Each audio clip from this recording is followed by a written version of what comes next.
সন্তান, আমাদের অহংকার তারেক রহমানের আগামী বাংলাদেশের রাষ্ট্র পরিচালনায় যাদেরকে দায়িত্ব দিবেন, তেমনি এক চরফেশনে গর্বিত সন্তান যুবদলের কেন্দ্রীয় সংসদের সংগ্রামী সাধারণ সম্পাদক জনাব নুরুল ইসলাম নয়ন সাহেব, উপস্থিত ভোলা জেলা বিএনপির সংগ্রামী সাধারণ সম্পাদক রাইসুল ইসলাম ভাই সহ বিএনপি নেতৃবৃন্দ, বাংলাদেশের বিভিন্ন জেলা মহানগর থেকে আগত যুবদলের সংগ্রামী নেতৃবৃন্দ, প্রিয় চরফেশনবাসী, আসসালামু আলাইকুম।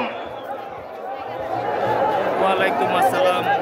আমরা আজকে বক্তব্য খুব সংক্ষিপ্ত করছি। আমি আপনাদের উদ্দেশ্যে বলতে চাই,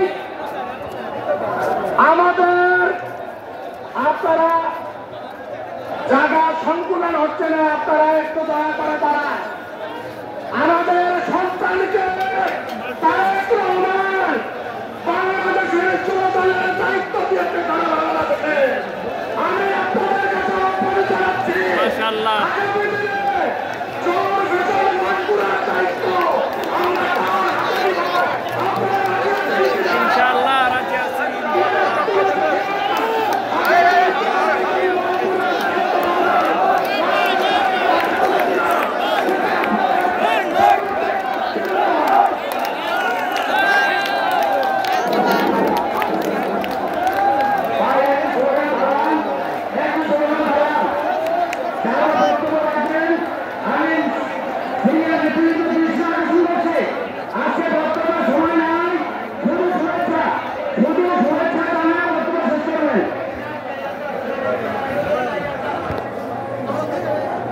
এই পর্যায়ে গুরুত্বপূর্ণ বক্তব্য নিয়ে আসছেন চরফেশন পৌরসভা বিএনপির সাবেক সভাপতি, চরফেশন শ্রমিক দলের সহায়ক সভাপতি জনাব খায়রুল ইসলাম সৈয়দ, সমাজতন্ত্র